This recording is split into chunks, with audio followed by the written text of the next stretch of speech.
Welcome to Tio Bara and Chinita Vlogs. Please like, share, and subscribe. Hi guys! Punta ako Cavite ngayon. Tingnan natin kung gaano katagal ang magiging biyahe. Nandito na naman nga po ulit ako sa terminal kung saan ako sasakay ng modern jeep papunta sa Lipa para sumakay naman ng papuntang Alabang.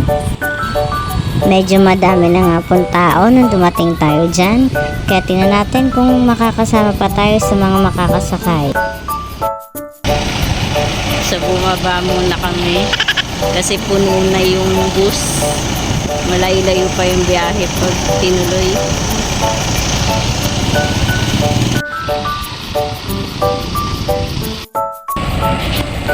Next bus stop na lang tayo. Bestie, modern jeep, hindi bus. Hindi na tayo nagmamadali. Basta komportable lang yung sakay natin mamaya. At sa wakas, makakasakay na rin.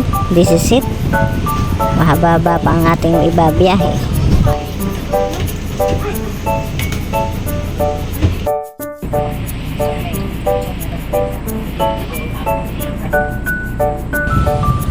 Nakababa na nga po tayo dyan sa Lipa Grand Terminal at hanapin na lang natin yung sasakyan nating bus.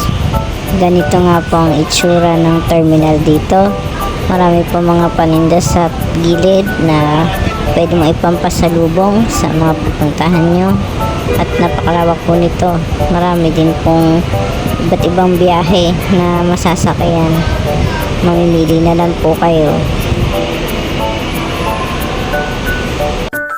Dito na nga tayo sa terminal. Nahanap lang natin yung Alabang na bus. Wala pa tayo makita. Palagay ko po nakita ko na.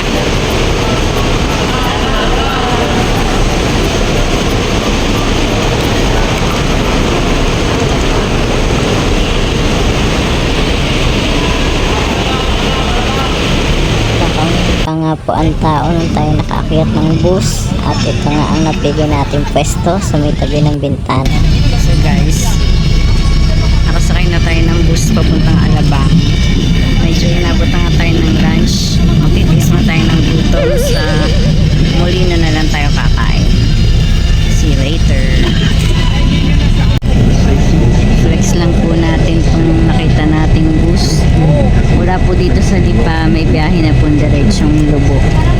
Sa mga gusto po mag-swimming sa Lubo at magpunta na biyahe lang po, pwede po kayo makasakay dito sa SM Lipa Grand Terminal ng diretso na pong papuntang Lubo. Yun lang po. Gutom na ako. Sana may umakit na may chichirya. Hindi na muna pong palipas sa gutom natin. Ito muna po kakainin natin. Fish cracker. Thank you, Kuya. Maandar na nga po yung bus. Palis na kami. Papunta na Alabang. Kain na tayong fish cracker. Talagang 20 pesos. Masasolve muna tayo dito. Yan talaga. Nabi tayong tanghali. Season ng test. Surprise! Biyaheng SLEX na nga po tayo niyan at ito nga po ang itsura ngayon ng SLEX. Matutulog din muna tayo ng makapagpahinga.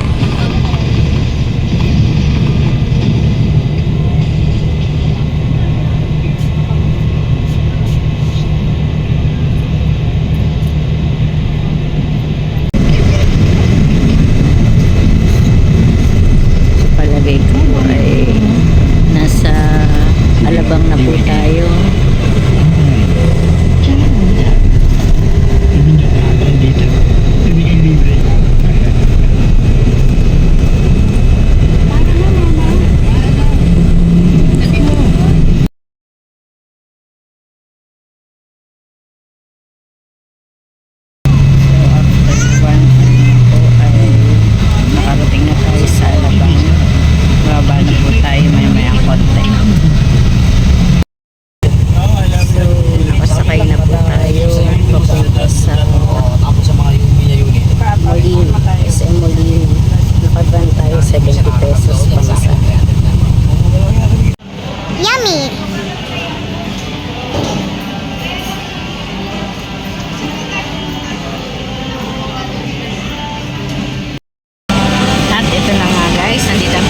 Jollibee Molino. At talagang gutom na ako. Mag-aalas 4 na po ng hapon. Wala pa tayong kain. Order muna tayo ng burger steak, french fries, sa Coke float. Hindi pa rin nandito ako na nandito ako, kaya surprise natin siya mamaya. Bye! Kain muna ako. Okay, busog na ako. Pag-recharge na tayo. Tapos na ako kumain. Pwede tayo mamulit sa bahay ng tita ko. So, let's go! Hi guys! So, nandito na nga tayo sa lugar nila Ninang. Maglalakad na lang tayo papasok. Ang bilis din ng panahon. 1 year ago na yata ako buhat nung huli kong punta dito.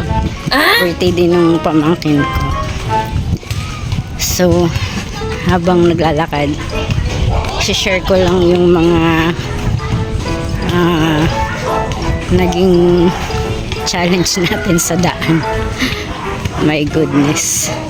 Una yung siguro yung masasakyan kasi dun sa Alabang Star Mall hindi pa ayos yung nasunog na mall, so sana maayos na yun. Tapos so nahirapan tayong maghanap ng masasakyan dun. May dadaan na e-bike.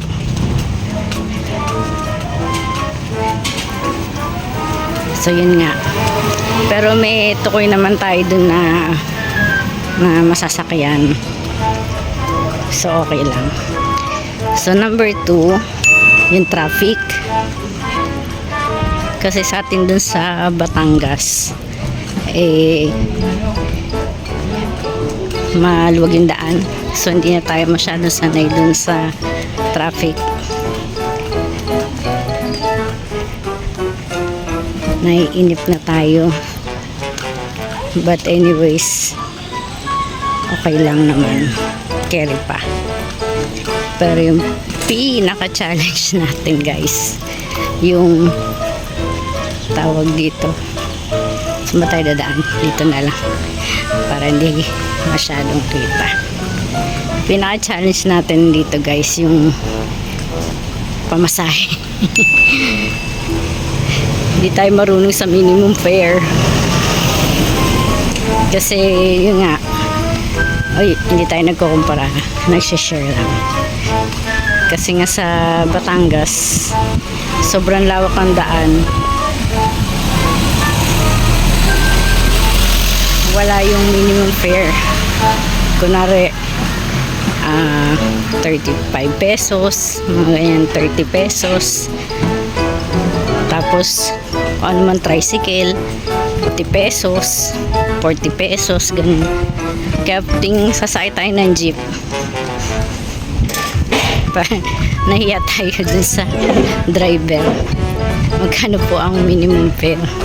Kasi nainis na sa akin dati yung driver. Sorry naman, hindi ko tagal ang minimum fare. So 13 pesos pala minimum fare. So malapit na tayong lumiko. Pagtitripan lang natin konti si Ninang. Peace. See you later. Wala tayong payong. Kaya pala buksan natin yung payong natin.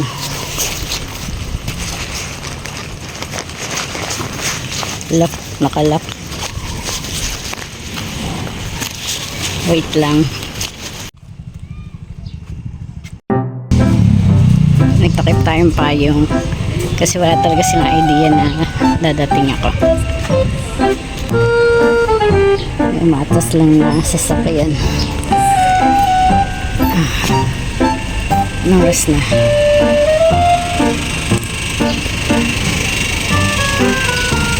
Squat. Kakapat tayo.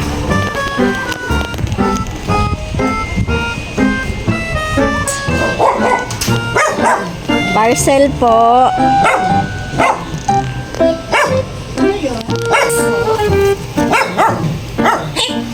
Parcel po.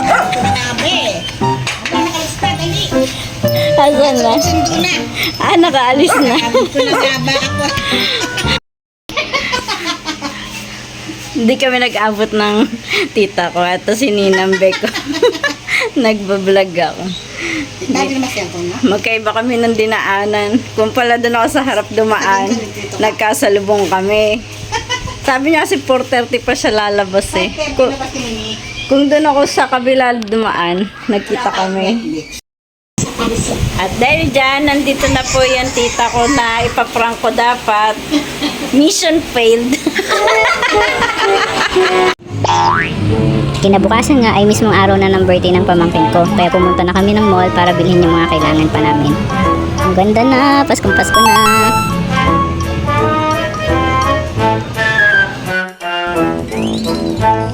Ngayon ka na lang nakagala ulit, Inday. Oh no, huwag kang harap, Kuya Guard. Hi guys, nandito kami sa bilihan ng balloons. Ay, okay lang po.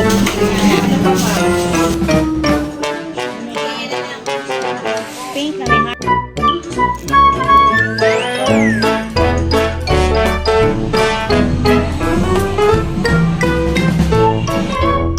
Okay, nakabili na kami ng balloon.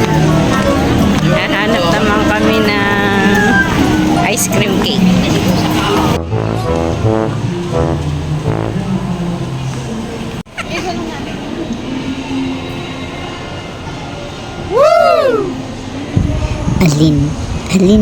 Alin ang gusto ko. Ay, di ko pala birthday.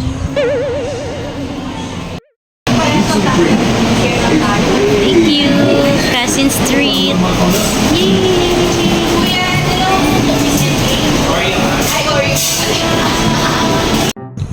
Anong ginagawa mo?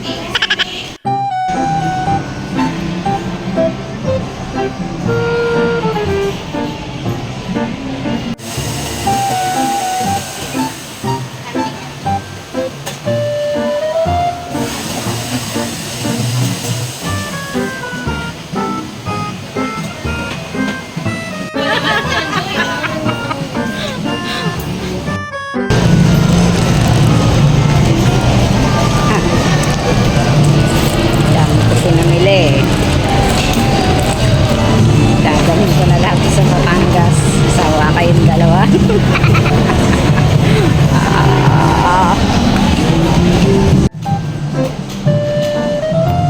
Cake na pala. Saan ba kita dadalhin? Buksan na kaya kita? Balikan natin yung ice cream sa Dairy Queen. Para makalimutan, yari tayo sa birthday. Thank you so much, Cousin. I'm so happy. Happy birthday, pamangkin. Stay happy and kind. Enjoy. We love you so much.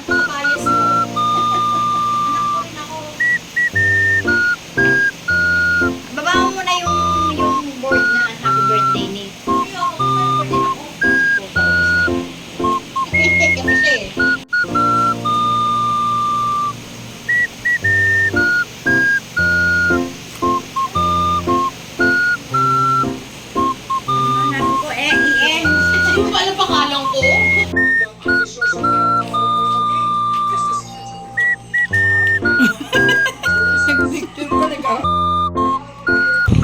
It's eating time.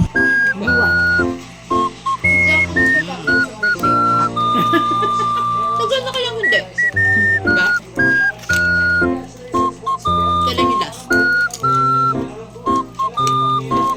Oo, tama, di ba na? Thank you for watching.